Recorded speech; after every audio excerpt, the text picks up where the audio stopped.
નમસ્કાર સૌ મિત્રોને. અમારી શાળા વિનોબાશ્રમ શાળા ગળત અને અમારી યુટ્યુબ ચેનલ શિક્ષણ બિંદુમાં આપ સર્વનું હાર્દિક સ્વાગત છે. મિત્રો, અત્યારે વૈશ્વિક સમસ્યા એક પ્રદૂષણની છે અને ભારત, આપણું રાજ્ય, આપણી શાળા, આપણું ઘર, આપણું ગામ, આ તમામ છે તે અત્યારે હાલ પ્રદૂષણની અંદર સપડાયેલા છે.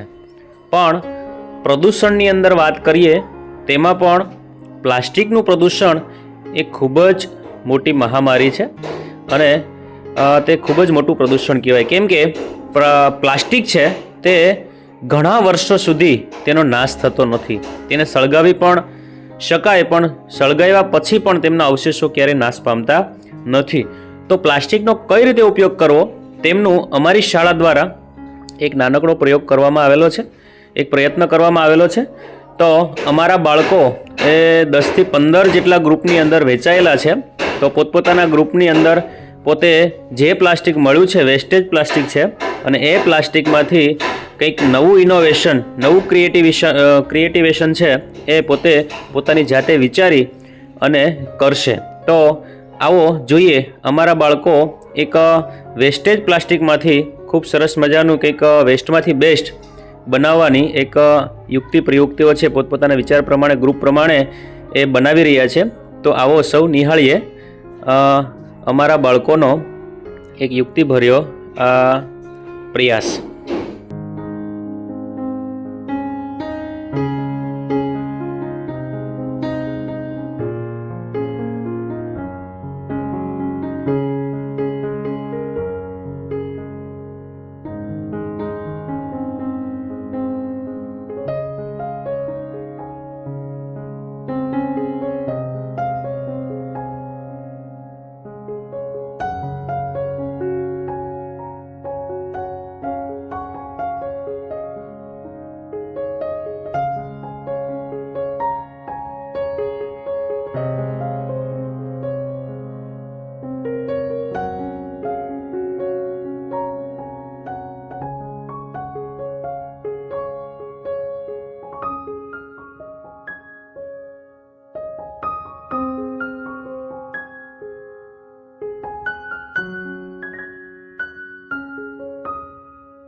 હવે એમાં તમારે વિચારવાનું છે હા કે કેવી રીતે તમે વેસ્ટમાંથી બેસ્ટ બનાવી શકો. પ્લાસ્ટિકનો જેમ તેમ પ્લાસ્ટિક પડ્યું છે એનો વેસ્ટેજ હોય તો એ વેસ્ટેજમાંથી સારી રીતે ઉપયોગ બનાવવાનો એમ. હા, કોઈ આસન બનાવી શકાય એમાંથી.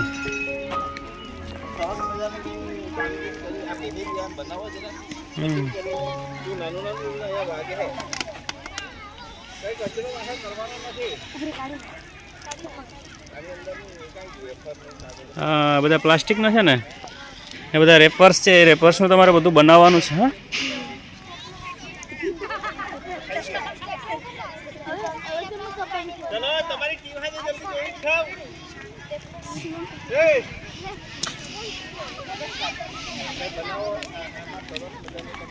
શું બનાવો છો આનું?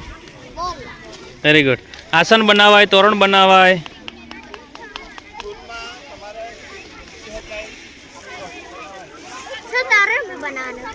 હા, તોરણ બી બનાવી શકે. આને ઉપયોગ લેવાનો છે આપણે એમ.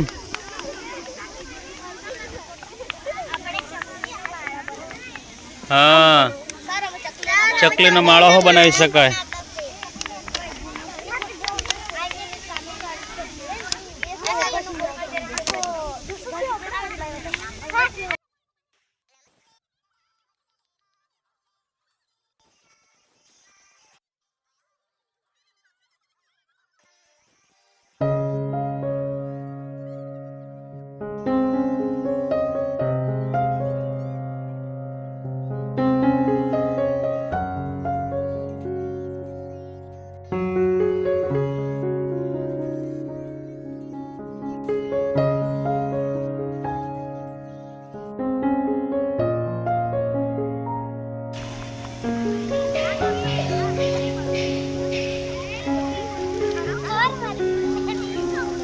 અરે વાહ, સારા.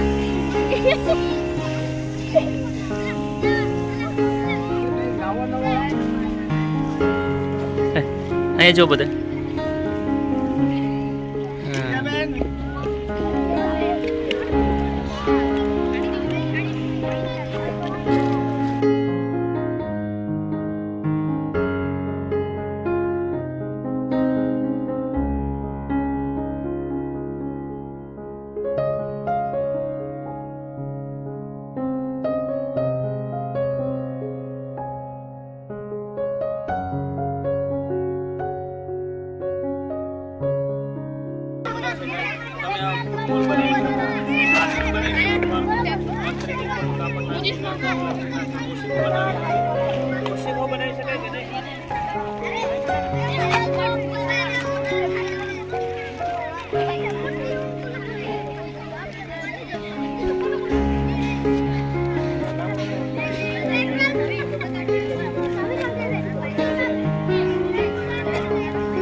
છાત્રાલય માંથી લાવેલા છે.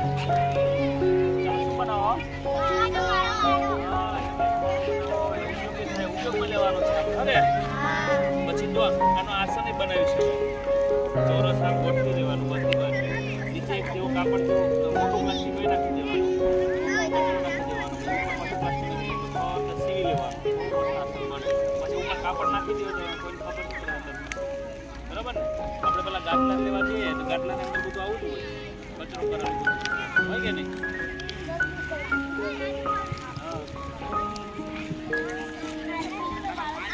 આનું બનાવવાનું આનું બધું મસ્ત બનાવી દેવાનું. દડા બનાવી નાખો. આનું આસન શું બનાવે? તકલી બનાવે. આવું આસન હોય ને એમાં બધો કચરો નાખે. ઉપર પાછું આસન નાખી સીવી લેવાનું. મસ્ત લાગે. હા, બહુ મસ્ત લાગે. તમારે આઈડિયા જોઈએ તો ઇનામ તો મળે આપણને. બરાબર ને?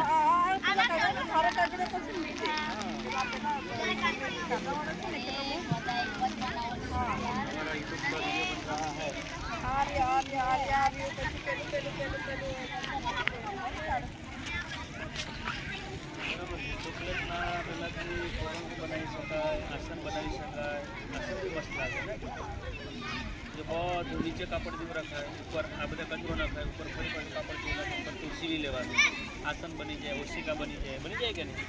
આપણે પેલા ગાદલા ને એવા લાવીએ ને, હજુ પછી આ ગલગોટા જેવું આ પ્લાસ્ટિક આ જેટલા તમે ચોકલેટના લેવા ને એના ફૂલડા જેવા બનાવી અને પેલા ગલગોટાના કેમ હાર બનાવે, હાર પણ બને કે નહીં? પછી દાખલા તરીકે આ કાગળ આના હોય તો અને વચ્ચે એકાદો પીળું ફૂલ જેવું મૂકવું હોય, આવું એકાદું બનાવી કાતરથી એમ કટિંગ કરીને મસ્ત ફૂલ બનાવી દેવાનું, વચ્ચે એક નાખી દેવાનું, લાગે કે નહીં? હા, કોઈ પહેરાવાનું નથી ને યાર. ભેગું કર્યું છે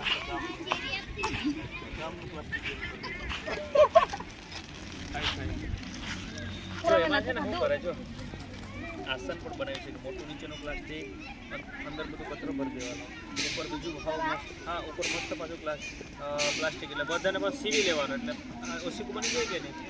પછી આપણે મોટું બધું વ્યવસ્થિત ઓશિકો બની જાય, પછી આસન બની જાય, જે બનાવવું હોય તો બની જાય, તો બનાવવા જોઈએ. બની જાય બધું, પ્લાસ્ટિક ભરી લો.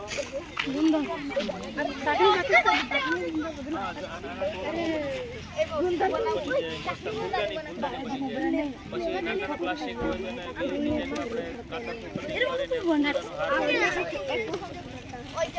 વિચારો કઈ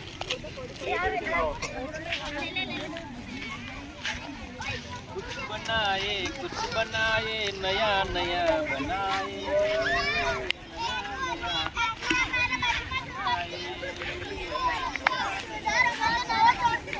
નવજણની એક જ જણ કાફી છે આપણે વિચારવા માટે. 9 જણનું કામ છે. આના જો નીતિ ધ્રુવી દોરો લઈ આવીને આપણા ગલગોટા જેવા હા હારથી લઈ આવી દેવાનો, હાર પણ બનાવી દેવાનો, થાય કે નહીં? પછી એનો મસ્ત માળો બનાવી નાખો સીવીને, સિવાય પણ ખરું, બરાબર ને? હા,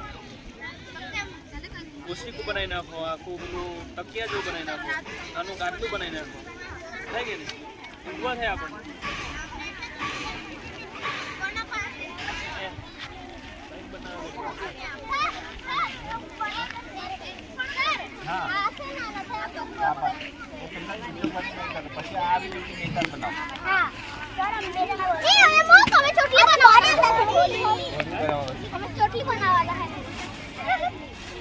નાના પ્લાસ્ટિક છે ને એનો હાર બની જાય.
મુક્ત શાળા બનાવીશ.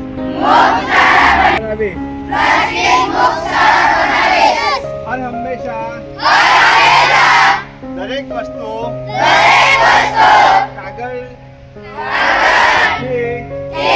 બનેલી હશે એવી થેલીનો અથવા કાપડની થેલીનો હું ઉપયોગ કરીશ. પ્લાસ્ટિક લઈશ નહીં. પ્લાસ્ટિકમાં મળતા ચવાણાઓ, બિસ્કિટ, વેફર બધી ખાઈશ નહીં. ભારત માતા કી જય.